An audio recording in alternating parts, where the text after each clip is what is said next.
अक्षरमहं पुरुषोत्तम दासोस्मि। अक्षर एवो हूँ पुरुषोत्तमनो दास छूं। अक्षरमहं पुरुषोत्तम दासोस्मि। कर्म मुक्ति की माला के लिए यहाँ पर जुड़े हैं, तो हमारे जीवन में सबसे बड़ा दुख का कारण क्या है?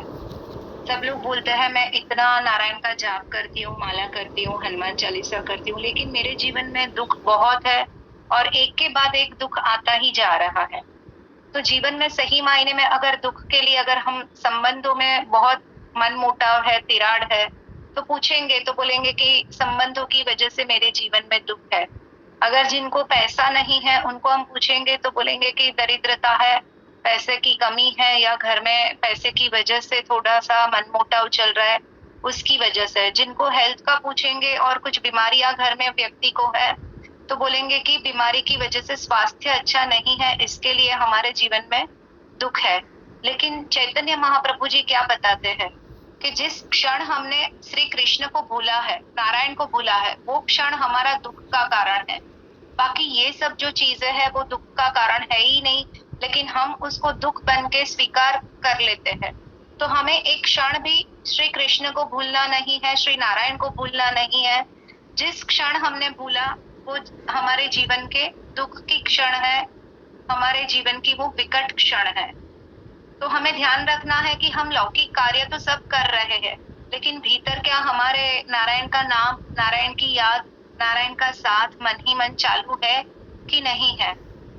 ये श्री राम भगवान के त्रेता युग की बात है। वसंत ऋतु का पूरा आगमन हो चुका है और उस वक्त रावण और मंदोदरी, आप लोगों से बात कर रही हूँ आज यहाँ पर।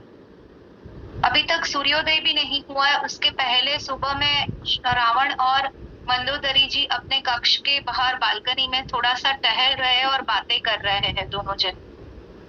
चाय पीने के बाद वहां पर रोज की उनकी दिनचर्या है कि सुबह में दो पति पत्नी वहां पर बैठ के बातें करें और थोड़ा सा टहलने का। तो उस दिन रावण उसको पूछ रहा है कि मंदोदरी जी, मेरे जीवन में काफी सालों से मैंने कोई युद्ध नहीं किया है, तो मुझे ऐसे लग रहा है कि मेरी जो युद्ध करने की क्षमता है या जो एक आवड़त है, जो कला है, वो कहीं क्षीण न हो जाए।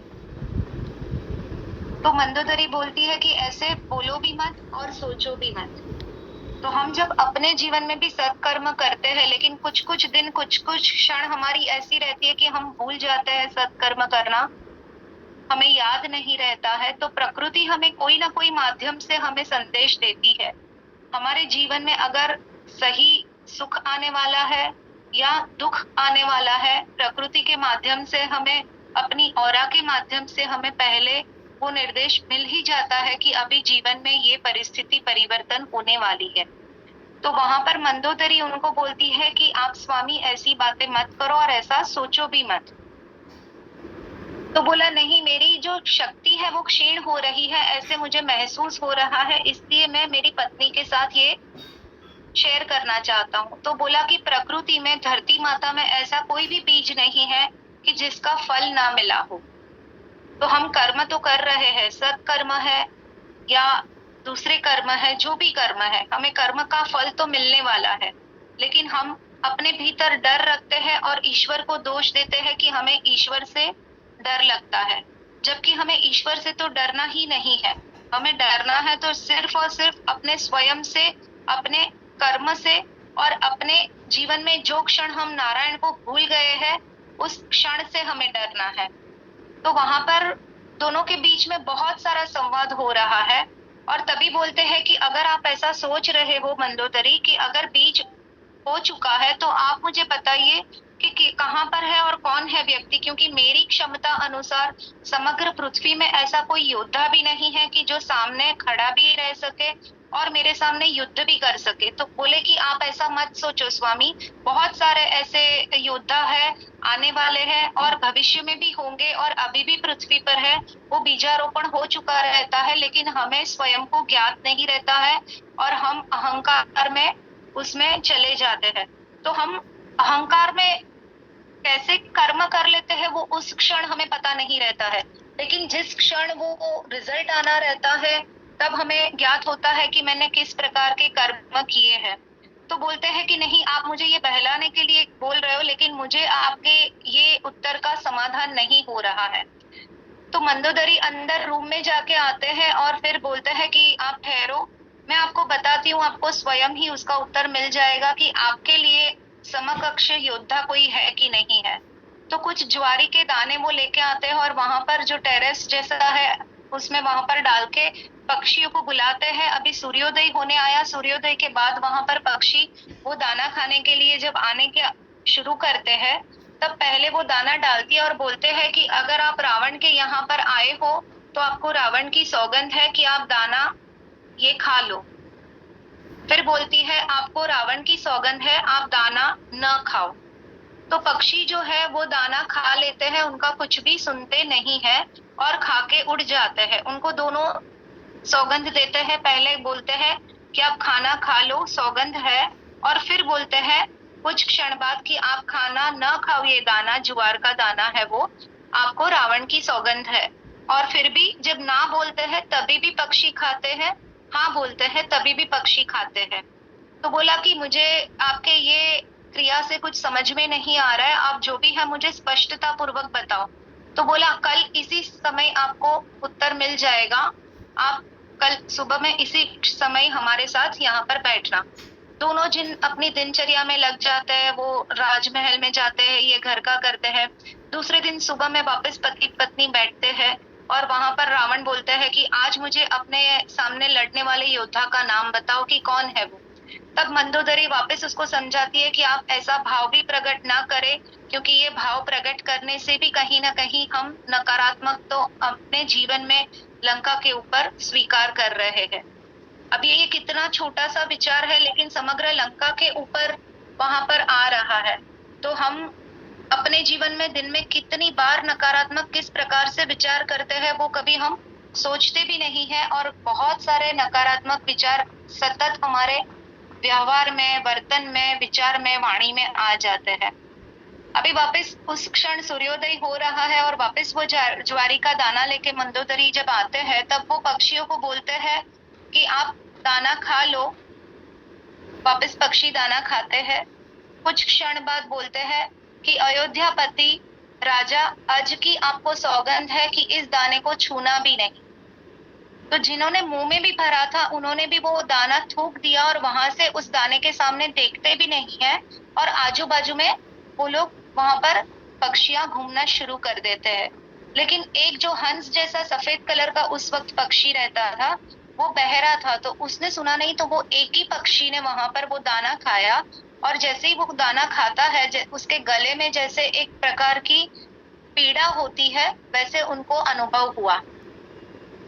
तो बोला कि कितना प्रताप है, सिर्फ उनका नाम लेने से अगर पक्षी भी समझ जाते हैं और सौगंध को मानते हैं, और रावण की नकारात्मकता के कारण जब सौगंध होने के बाद भी पक्षियां अन्न लेते हैं, अन्न का दाना अपने जीवन के उस दिन के गुजारे के लिए था, फिर भी वो वहां पर नहीं लेते हैं। जब अयोध्यापति राजा अज का नाम आता है, अभी तक तो श्री राम का नाम भी नहीं लिया है, उनके पूर्वजों का नाम लिया है, तब तक वहां पर इतना परिवर्तन पक्षियों में भी दिख रहा है।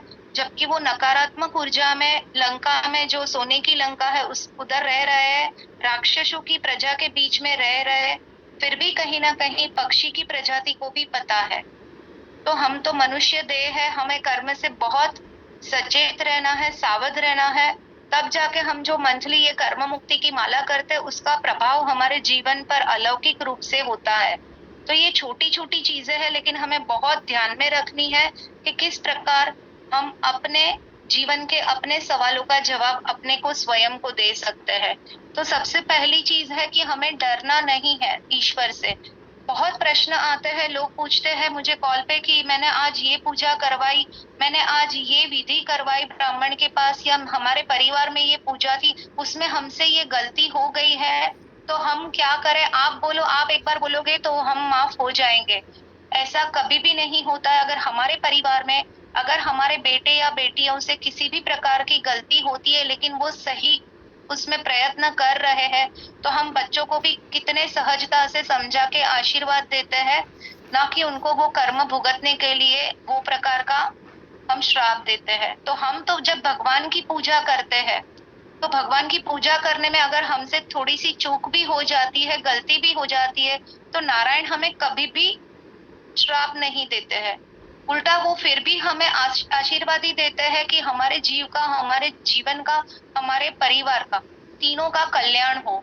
वो ही हमें पूजा के माध्यम से, नारायण के माध्यम से हमें आशीर्वाद मिलता है।